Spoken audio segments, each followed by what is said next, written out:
rebroadcast of the next day at 11 a.m. just in case you missed that program.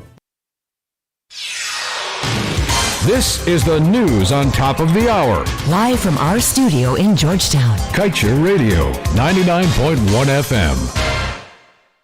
Good evening and welcome to your evening newscast on Kaieteur Radio 99.1 and 99.5 FM. My name is Joshua Van Sleckman. Let's get to the news in details.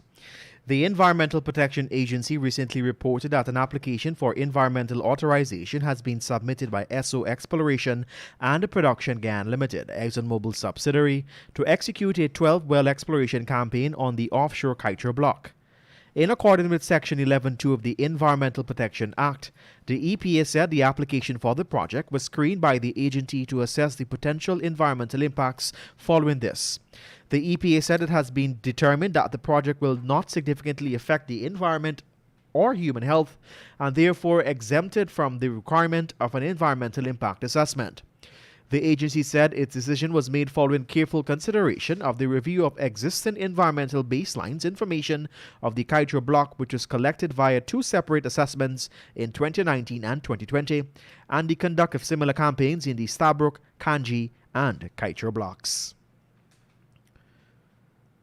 ExxonMobil, an oil and gas giant that touts the effective management of its waste, has thus far flared some 2.9 billion standard cubic feet of natural gas for 2021. Kaieteur was reliably informed of this jaw-dropping figure by Executive Director of the EPA, Kemarach Parsram. One would recall that these significantly high levels of flaring, which is still ongoing at the Liza Destiny operation offshore in Guyana's lucrative Stabroek block, is a consequence of a defective gas compressor. Notably, this gas compressor and or its part has been defective since 2019, resulting in Exxon flaring about pilot level for an estimate 20 months. Exxon had flared 12.9 billion cubic feet of gas, which is equivalent to the removal of 1.6 million acres of forests. In simpler terms, this means that Exxon flared toxic natural gas that could have offset by a forest the size of Region 2. Vice President Bharat Jagdeo recently downplayed Guyana's management of the hazardous practice of flaring being done by ExxonMobil aboard the Liza Destiny vessel in the Stabroek block.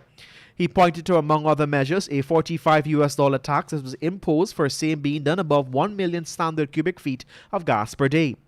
Jagdeo said that Guyana has a policy of no flaring and has in fact instituted a $45 tax for every metric ton of natural gas flared. He lauded the accomplishment of the Ali administration in issuing the license and environmental permits for ExxonMobil's third proposed oil field in the Stabroek block, Payara. A few weeks ago, we had reported that a loan consultant submitted a bid to secure two critical projects under the Guyana Extractive Industries Transparency Initiative. These two projects included the consultant prepared a systematic feasibility study, with the second project required an expert to prepare a beneficial ownership register. Preliminary research by Kaieteur shows that the loan consultant, Samuel Biuk, is an economist and governance expert with years of experience and knowledge in preparing beneficial ownership registers.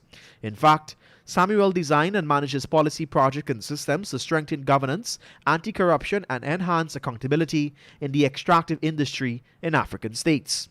Presently, he is a freelance consultant with the Extractive Industry Transparency Initiative in Ghana, where duties include undertaking review of annual financial statement of the Ghana National Petroleum Corporation. The Guyana Geology and Mines Commission, GGMC, is on a constant campaign to ensure mined-out lands are reclaimed so they are returned to a natural or otherwise useful state, but the campaign is being hampered by the inefficient mining practices. Senior Environmental Officer attached to the Environmental Division of the Commission, Darcy Walron, explained the issue in a recent interview on Kaieteur Radio's show Governance, Corruption and Justice. He explained that there are several sites that the GGMC has to reclaim land. It are meant to show that the land can be reclaimed to a point where it can naturally vegetate or accommodate alternative uses such as agriculture, commercial, or recreational. And finally, at this time, unable to transact business and go about plying his trade as per normal is a helpless taxi driver whose car was stolen on Thursday along with his COVID-19 vaccination booklet.